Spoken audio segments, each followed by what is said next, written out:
Phenol को nitric acid के साथ रिएक्ट करवाया ना, तो phenol can react with dilute nitric acid as well to form nitrophenols. एक NO2 अगर मैं टू सेकंड पोजीशन पे लगा दूंगा तो एक मैं फोर्थ पे लगा दूं, सिक्स पे तो वो एक ही बात हो जाएगी ना जो कि आपका टू पे लगी हुई है। Explanation,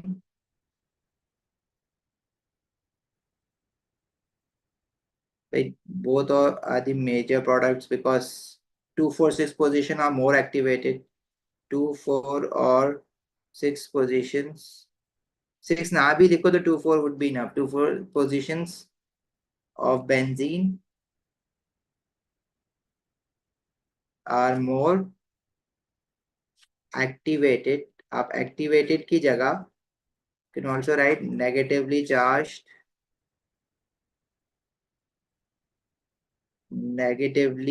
charged due to delocalization of lone pair of oxygen on over the benzene ring.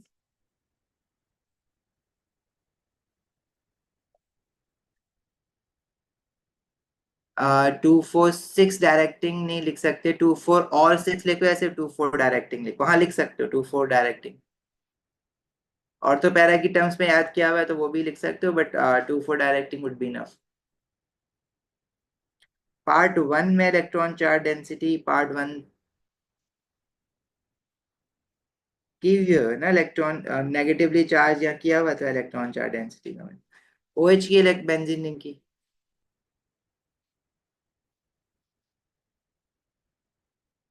चलें आगे।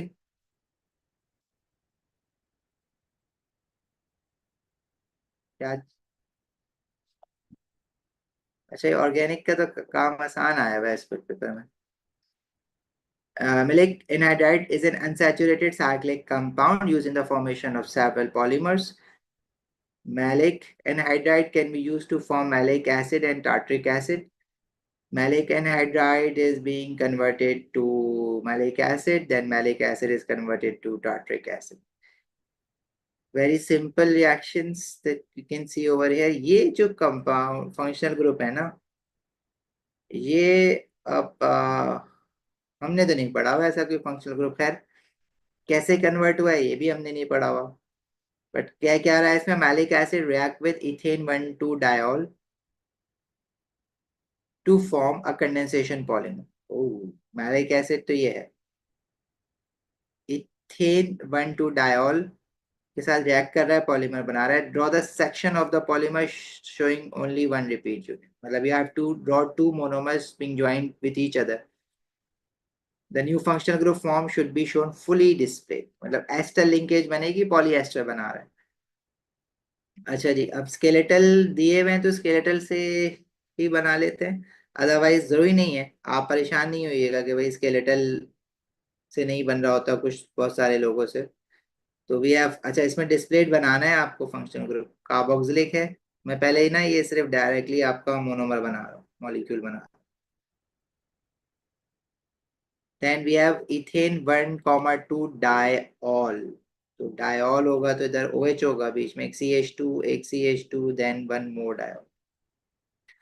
ठीक है, we know since grade 11 that whenever we are making a condensation polymer, we are going to remove OH of carboxylic and hydrogen of alcohol. It will form water, and these two will join together to form ester linkage. So at both the ends, again for alcohol we are removing OH, and for carboxylic we are removing OH. We will extend these bond to form continuity bonds. That's it. Okay, and we will get water as the other product. They are not asking you to make water, बस इतना बना दिया। ठीक है भाई, this is your polyester. Identify a suitable region and condition for reaction 2. Reaction 2, they are adding, they must be adding, they are forming a diol. तो it is a cold KMnO4. ठीक है, एल्कीन से diol बनाना है ना, cold dilute KMnO4। ठीक है, alkyne से diol बना है, हॉट KMnO4 डालते तो डबल बॉन्ड रप्चर हो जाता, ठीक है। AS compound U can be formed from tartaric acid in steps as shown in figure 6.2. We have tartaric acid, they are adding propanone to it, and acid H positive ion from the acid. We are getting a different functional group. इसमें OH they have somehow combined together due to this propanone. This CH3 must be coming from propanone, right? But do not worry about it because we haven't studied any such reaction. तो इसमें आपको पता है कि खुद ही आपसे करवाएगा question में क्या करवा रहा है. Such is the type of reaction that occurs in step 1. Step 1, OH, this is not an ester. Ester नहीं है ये, ester नहीं समझना है इसको. Water निकल रहा है ना, hydrogen, we are getting short of 2 hydrogen and this propanone, water भी नहीं निकल रहा है. We have this CH3 and this carbon, 3 carbon तो आ गए. अच्छा ऑक्सीजन यहाँ पे, ओके, 2 हाइड्रोजन निकल रहा है अल्कोहल से और 1 ऑक्सीजन निकल रहा है प्रोपेनॉल से, तो this is condensation reaction. Elimination भी कह सकते हो, कंडेंसेशन भी कह सकते हो, but usually when we identify 2 hydrogen and 1 oxygen leaving, it means water must be forming, so we can say it condensation as well. You can act as a bidentate ligand. Where is U? Okay, it has 2 negative charge and these 2 oxygen can donate a lone pair of electron to the transition metal line. So U must be acting as a bidentate ligand. Explain what is meant by the term bidentate ligand. So a ligand that can donate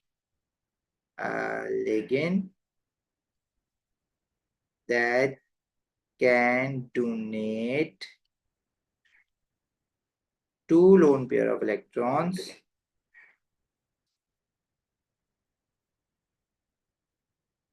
to a transition metal ion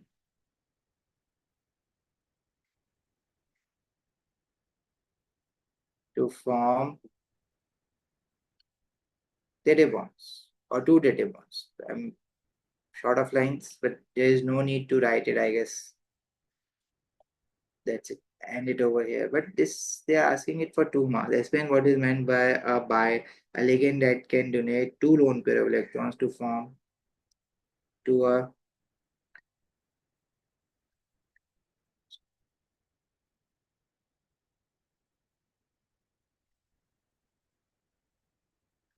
form. मैं लिखूंगा भाई इसमें.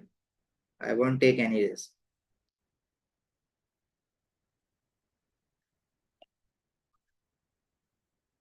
Dehydration भी कह सकते हो, बिल्कुल कह सकते हो उसको.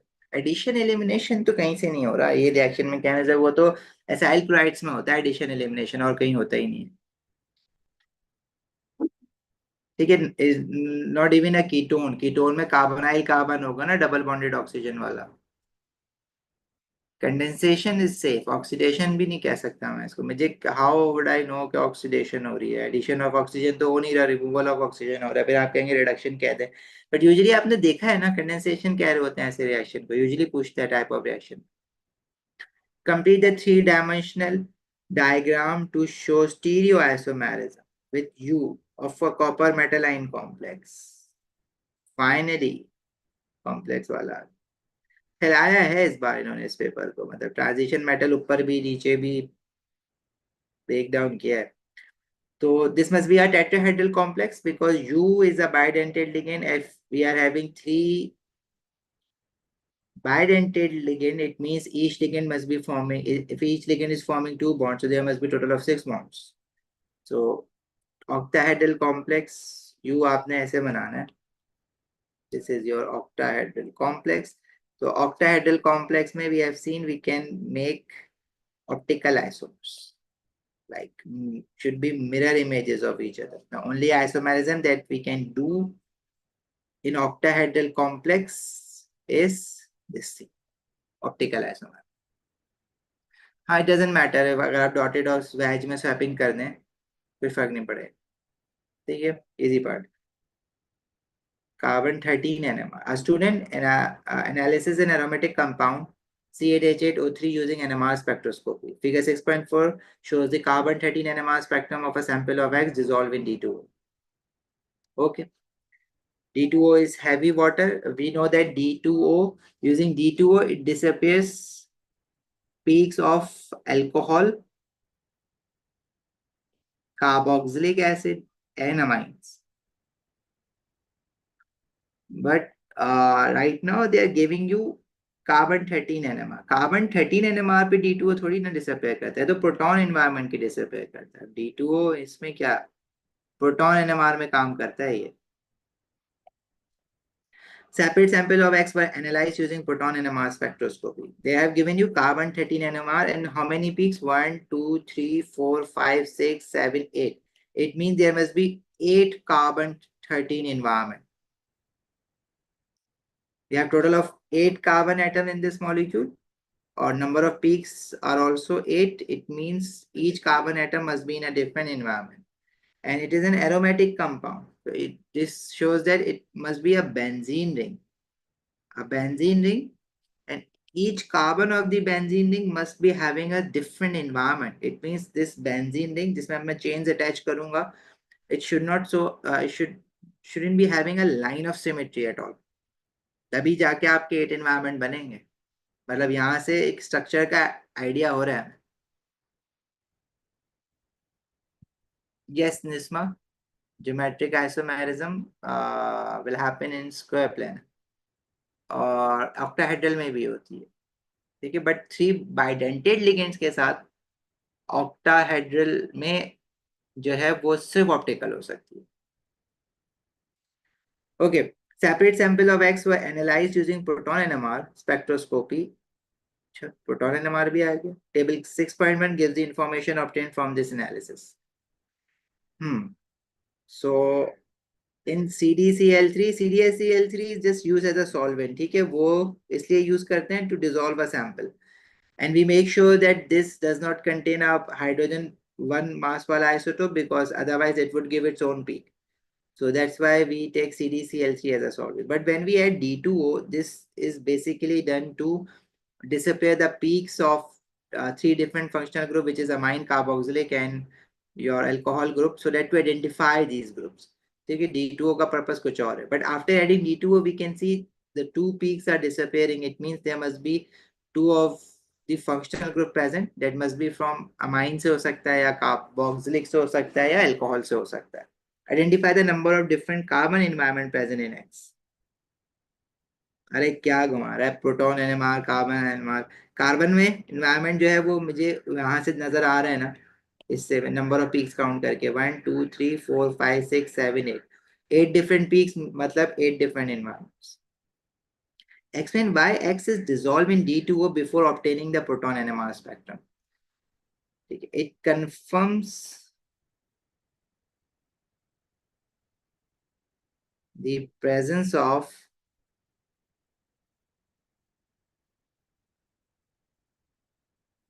functional groups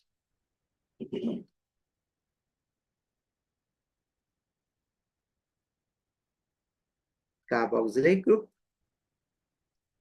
and alcohol group and NH2 group, amine group, as their hydrogen peaks disappear with D2O. हाँ, amine इसमें नहीं होगा, particularly amine won't be part of it. So, but how would we know कि X?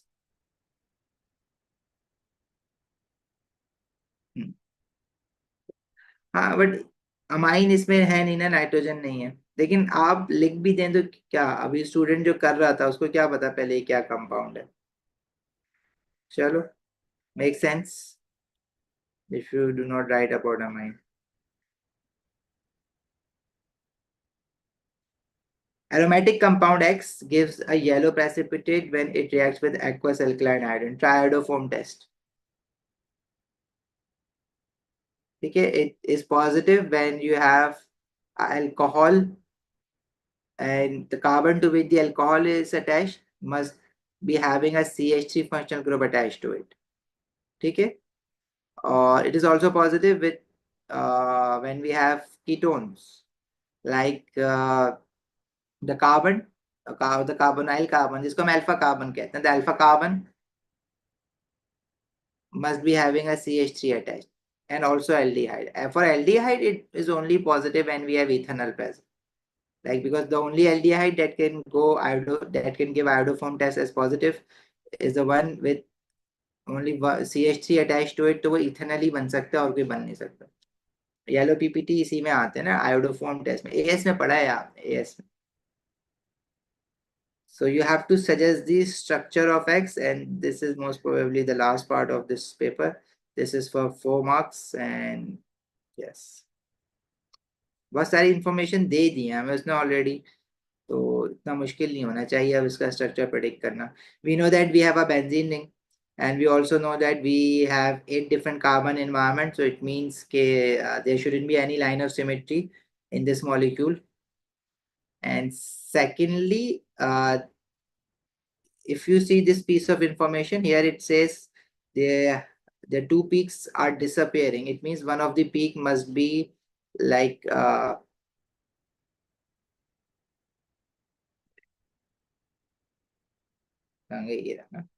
see, it can be either your alcohol or it can be your alcohol हो सकता है, और amine तो हम ऑब्सोल्यूट कर देंगे. It can be your carboxylic acid. ठीक हो गया. अच्छा, if your iodoform test is coming out as positive, it means iodoform से ये D2O डाला है तो उससे मुझे ये कंफर्म हो रहा है. आयोडोफोम से मुझे क्या कंफर्म हो रहा है? It can be your alcohol with CH3. The carbon to which the alcohol is attached, मतलब ये अल्कोहल आपका कुछ ऐसा होना चाहिए जिसपे OH अटैच्ड है ना, उस कार्बन पे एक CH3 भी होना चाहिए.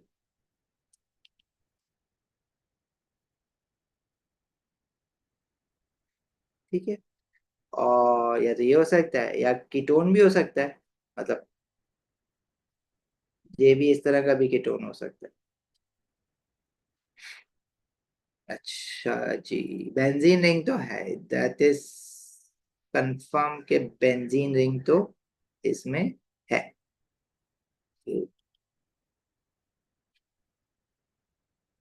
6 कार्बन एटम्स तो ये होगा, you need 2 more carbon atoms. 6 तो यही होगा, और बाकी 8 डिफरेंट एनवायरनमेंट लेकर आना है आपको उसमें. मैं अल्कोहल डाल सकता हूँ इसमें. अच्छा, अगर मैंने कार्बोक्सिलिक डाल दिया ना, कार्बोक्सिलिक, ऐसे 3 ऑक्सीजन भी डाल लें. हम्म. अच्छा, अब जरा आ जाते हैं कार्बन 13 NMR पे. अब यहाँ पे जो पीक्स हैं इनकी केमिकल शिफ्ट की वैल्यूज है, नीचे टेबल है, तो हम पीक्स भी आइडेंटिफाई करेंगे इसके. दैट डिपेंड्स, अगर आपने पहले ही डाला ही अल्काइल डाला है कहीं पे तो आप कहीं पे भी बेंजोइक एसिड बना सकते हो. But if your already carboxylic group has been attached, तो फिर आप जो है वो 3,5 डायरेक्टिंग होता है. अगर सिर्फ कार्बोक्सिलिक या बेंजीन के साथ पहले, तो 3,5 डायरेक्टिंग है. अच्छा भाई, यहाँ पे एक ये जो पीक्स है, डिफरेंट पीक्स 210 के आसपास, मतलब 200 के बियॉन्ड जो पीक हमें मिलती है वो ओ,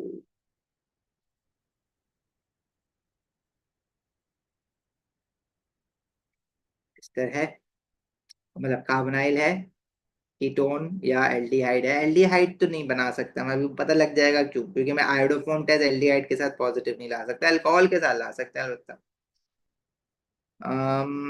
और कौन सी पीक्स हैं भाई? ये तो हो गई हमारी कार्बोनाइल वाली, एल्डिहाइड या कीटोन. अच्छा जी, 60 वाली पीक ये और देख लेते हैं, ये किस चीज की आ रही है 60 वाली पीक. 60 वाली पीक यार एल्डीन की, ये तो एरोमेटिक रिंग की आ रही है. बेंजीन रिंग की तो ये भी आ रही है. मतलब it is for the carbon to which benzene is attached, तो वो तो होगा ही होगा ऑब्वियसली। बेंजीन है तो बेंजीन के साथ कोई कार्बन भी आगे लगा हुआ होगा, क्योंकि 8 कार्बन एटम्स हैं, तो बेंजीन के साथ तो कोई चेन निकलेगी ना। और ये बेंजीन की है, एंड 10 से 160।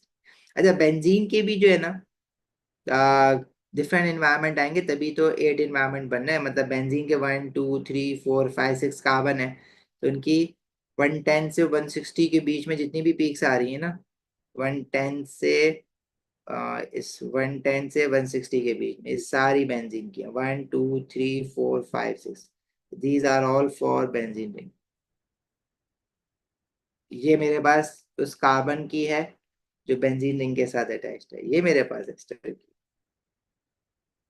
और कहीं ओवरलैप भी कर सकती हैं कुछ पिक्स, तो मैं उसमें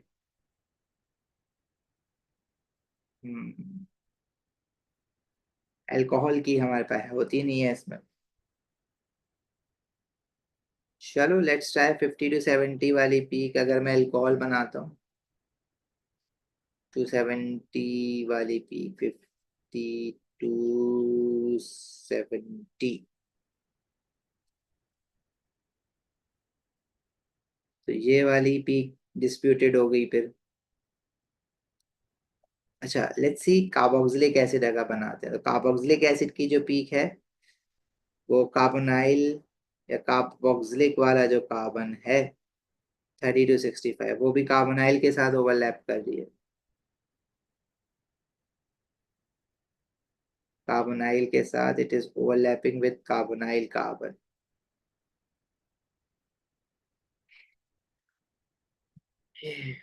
ये वाली जो थी हमने अपना 200 वाली, ये वाले कार्बन की है जो डायरेक्टली और कार्बोनाइल और ऑक्सीजन के साथ है। मतलब एस अपना कीटोन तो मुझे हर हाल में बनाना है। अच्छा देखो, यहाँ से एक बड़ी इंफॉर्मेशन मिल रही है आपको, अगर आप समझने की कोशिश करें। ये कार्बन जो एल्डिहाइड या कीटोन के साथ है, उसकी पीक है 190 से 220 के बीच में। कार्बोक्सिलिक अगर है तो 160 से 185 पे भी एक पीक मिलनी चाहिए।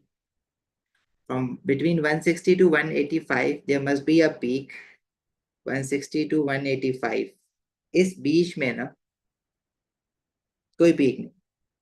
मतलब I can rule out the presence of carboxylic functional group, ये नहीं है इसका कंपाउंड। आई कैन से कीटोन है या एल्डिहाइड है, कार्बोक्सिलिक मैं रूल आउट कर दूंगा।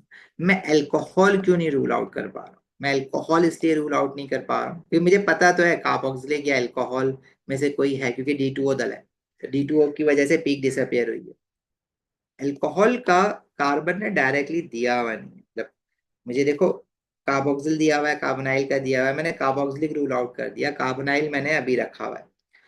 अब कार्बन नेक्स्ट टू ऑक्सीजन, यही इसी को मैं अल्कोहल लेके चल सकता हूँ ना, क्योंकि मेरे पास है नहीं हाइड्रोक्सिल। 50 से 70 के बीच में क्या कोई पीक मुझे नजर आ रही है यहाँ पे? हाँ, 50 to 70 के बीच में मुझे ये एक पीक नजर आ रही है, बट ये पीक जो है वो ओवरलैप कर सकती है किस चीज के साथ? ये पीक 50 to 70 के बीच वाली जो पीक है वो मेरे पास और कौन सी रेंज है जिसमें इसके साथ कर सकती है, CH2 के साथ। लेकिन वो CH2 C60 के बाद आई है पीक। 60 के बाद कितनी पीक्स आई हैं मेरे पास? 60 के बाद मेरे पास एक पीक ये आती है, जो कि अगेन मुझे कार्बोनाइल की तरफ ही लेके जाएगा। 60 के बाद मुझे एक पीक अल्कोहल की मिलती है, जो कि मैंने ऑलरेडी डिसाइड कर लिया। अगेन दैट्स इट, इसमें अल्कोहल है और एल्डिहाइड और एस्टर में से कुछ है, कार्बोक्सिलिक नहीं। ठीक है, और क्योंकि मैं क्यों अल्कोहल और उसके पीछे भाग रहा हूँ? मैं इसलिए भाग रहा हूँ क्योंकि अल्कोहल और एसिड के पीछे मैं इसलिए पीछे भाग रहा था क्योंकि D2O की वजह से पीक डिसअपेयर हुई थी। अमाइन इसलिए हमने हटा दिया क्योंकि नाइट्रोजन नहीं है। और सेकेंडली हमने इसमें एल्डिहाइड और कीटोन के पीछे क्यों पड़ गया था मैं कार्बोनाइल के पीछे? क्योंकि आइडोफॉर्म टेस्ट पॉजिटिव आ रहा है, तो वो तो अल्कोहल के लिए भी होता है। अब अल्कोहल अगर है तो अब मेरे पास ना, या तो अगर मैं सिर्फ अल्कोहल बना, अगर मैं अल्कोहल बनाऊंगा तो मुझे हर हाल में ऐसा अल्कोहल बनाना है जिस कार्बन पे OH अटैच्ड है उस कार्बन पे एक CH3 भी अटैच्ड है। तो अगर मैं इसको इस तरह से बनाने की कोशिश करता हूँ, तो इसमें मेरे पास ऑक्सीजन पूरे नहीं होते। अगर आप कहेंगे अल्कोहल फंक्शनल ग्रुप एक से ज्यादा लगा दें, तो मैं एक से ज्यादा अल्कोहल फंक्शनल ग्रुप अगर लगाने जाऊंगा तो अगेन मुझे एक और OH फंक्शनल ग्रुप कहीं लगाना पड़ेगा। उसकी वजह से फिर मैं हाइड्रोजन भी तो देखो ना, क्वांटिटी में 8 है। अगर मैं इस तरह से लगाने बैठा तो मैं हाइड्रोजन कहाँ से बढ़ जाएंगे मेरे, 3, फिर 4, 5, 6, 7, और यहाँ पे आ गया 8। हाइड्रोजन कम पड़ रहा है बल्कि मेरे पास, क्योंकि 2 हाइड्रोजन यहाँ से भी हटे हुए हैं, एक हाइड्रोजन यहाँ से भी हट जाएगा। और हम क्या कर सकते हैं इसमें, देखो सिंपल लगते हैं चीजों। मुझे पीक्स भी तो दिख रही है ना, सारी अल्कोहल की पीक्स तो नहीं है, मुझे एस्टर अपना कीटोन की भी पीक दिख रही है। मुझे कीटोन लेकर आना है किसी ना किसी तरह से। अगर मैं कीटोन लाता हूँ, लेट से कार्बन डबल बॉन्डेड ऑक्सीजन और ये CH3 कर देते हैं, तो ये मुझे पता है कि ये आयोडोफोम टेस्ट पॉजिटिव भी दे देगा और कीटोन भी आ गया इसमें। लेकिन इसमें फिर ऑक्सीजन पूरे नहीं हो रहे, तो ऑक्सीजन पूरे करने के लिए हम अल्कोहल लगाएंगे कहीं ना कहीं। अल्कोहल जैसे मैंने यहाँ पे लगा दिया 1, तो खैर मैं कहीं भी लगा सकता हूँ, यहाँ लगा दिया OH, यहाँ लगा दिया OH। Molecular formula carbon 1, 2, 3, 4, 5, 6, 7, 8, hydrogen 1, 2, 3, 4, 5, 6, 7, 8। ठीक है, ऑक्सीजन 1, 2, 3। क्या सिमेट्री आ रही है? कोई नहीं, कोई सिमेट्री आ नहीं सकती, क्योंकि इसमें have to avoid symmetry. Symmetry आ गई तो फिर मैं कार्बन के एनवायरनमेंट ना 8 जस्टिफाई नहीं कर पाऊँ। मैं इसको we can make it like this. ठीक है, तो सिमेट्री नहीं आनी चाहिए। अब इसमें कार्बन एनवायरनमेंट 1, 2, 3, 4, 5, 6, 7, 8।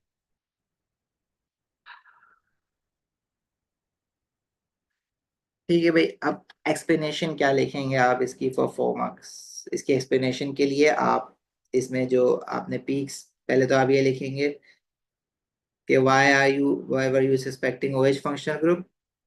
ठीक है, OH को आपने क्यों इसमें किया कि OH है? बिकॉज ड्यू टू, आप बल्कि ऐसे लिखते हैं ना, OH and carboxylic as due to over disappearing two peaks,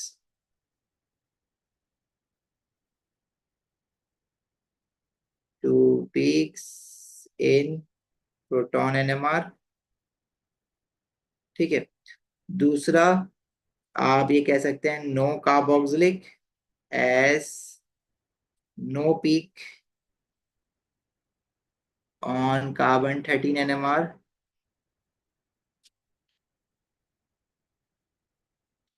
और कार्बोक्सिलिक आप रेंज लिख सकते हैं इसकी, यहाँ से देख के, no peak in between these two ranges 160 to 185। हाँ, 190 to 220 peak, peak in absorption या chemical shift value, peak in range of chemical shift value between 190 to 220 confirms carbonyl।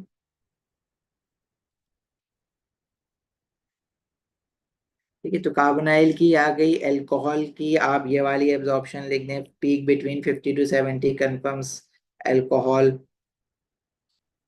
ठीक है, OH और कार्बोक्सिलिक में से कार्बोक्सिलिक तो आपने रूल आउट कर ही दिया था ना, तो बचा ही OH आपके पास।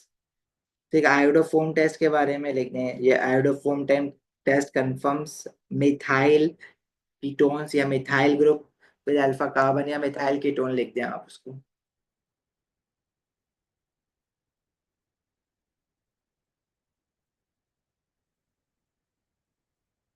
पॉजिटिव आयोडोफोम टेस्ट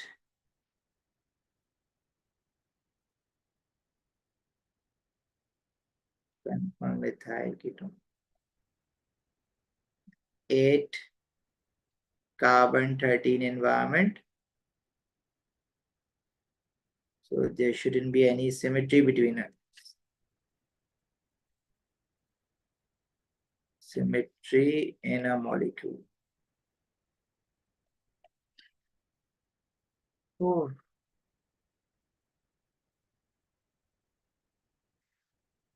OH का एनवायरनमेंट नहीं है, कार्बन के एनवायरनमेंट है इसमें।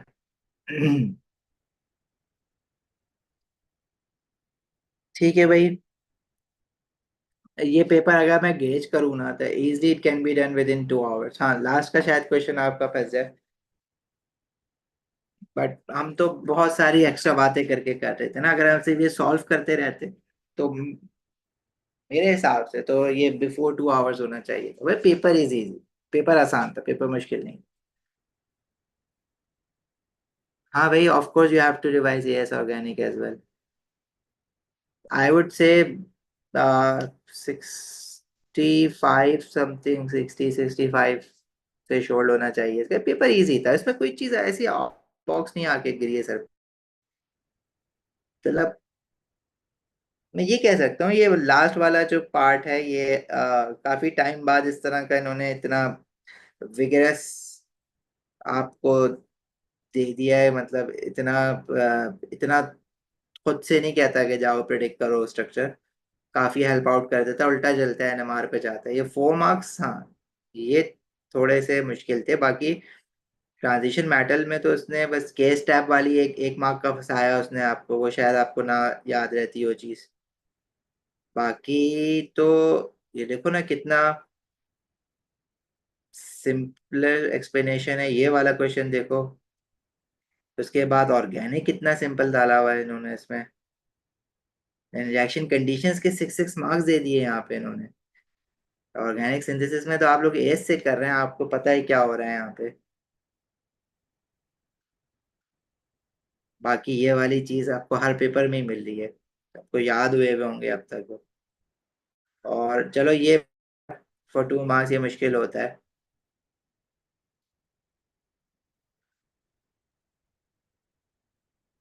ये रिएक्शन काइनेटिक्स बहुत सिंपल दिया। तो ठीक है जी, चलो। पेपर बड़ा सिंपल था। अब मैं दुआ कर रहा हूँ ऐसे ही आप लोगों का भी अच्छा कर लें। गॉट 82।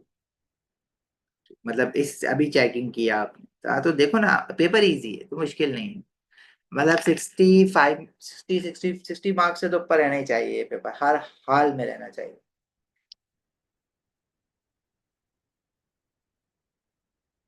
70 आ रहे हैं और कह रहे हैं ऐसा ना आए तो भाई, और किसी और पेपर में आए 70 आज तक? नहीं आएगा। इस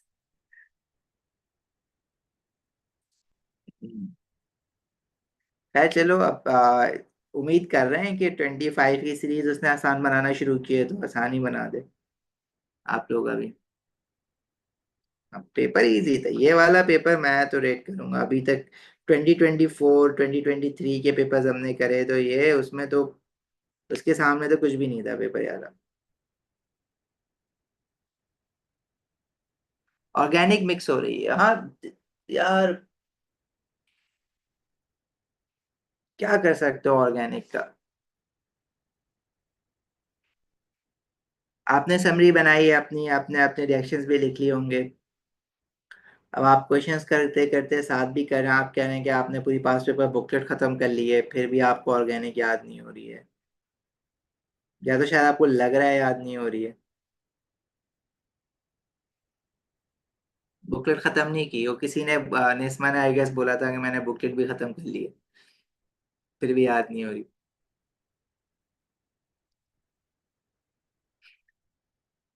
हाँ, एनालिटिकल की क्लास में जब अभी कोई कह रहा था कि मैं A2 की एनालिटिकल को रिवाइज करवा दें तो वो मैं रिवाइज करवा दूंगा। अब स्पेसिफिकली क्या रिवाइज करना है वो हम कर लेंगे। By the way you have your recorded lectures, तो गो फॉर इट। डिटेल इतना अगर पढ़ना है तो आप रिकॉर्डेड लेक्चर, अगर आपने सिर्फ रिवीजन करना है तो मैं सजेस्ट करूंगा पहले लेक्चर्स देख लो, फिर उसके बाद, क्योंकि एनालिटिकल के वैसे इतने ज्यादा लेक्चर्स हैं भी नहीं, उसके बाद फिर मैं एक थॉरो रिवीजन करा देता हूँ।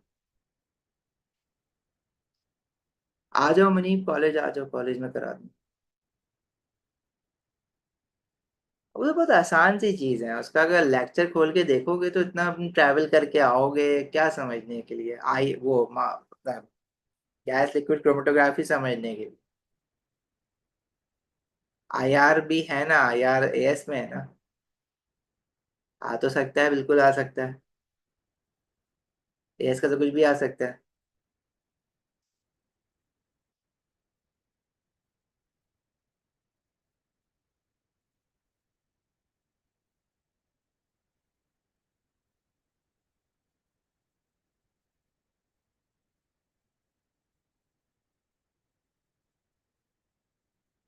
ये मुझे सुमैया, मेरे पास बेटा ये ओपन नहीं हो रहा है। आप मुझे व्हाट्सएप कर दें।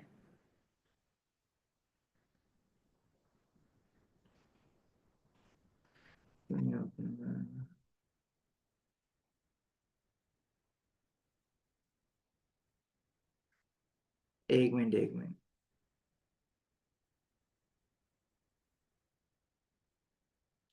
अच्छा भाई, हाइड्रोलिसिस की है इसकी, draw the structure of the organic product. तो इसमें आपके पास जितने भी एस्टर बॉन्ड है, one two, two ester bonds हैं, और इसमें आपके पास एक अमाइड बॉन्ड है।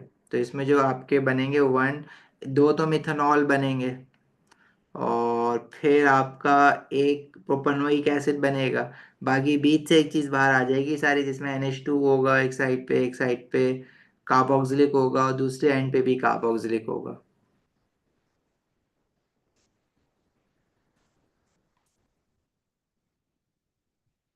मुझे व्हाट्सएप कर दो तो मैं उस पर कुछ बना के भेज देता हूँ। यहाँ पे सिस्टम पे मुझे मुश्किल होगी बनाने में, मेरे ख्याल से। जूम पे चैट अगर आ रही हो तो चैट आएगी नहीं ना, डिफरेंट उस पर आ रही है सिस्टम पे। चलो भाई, ये इसका सॉल्व सॉल्यूशन मैं आप लोगों को भेज देता हूँ। जा सकते हैं अभी आप लोग, लाफिस।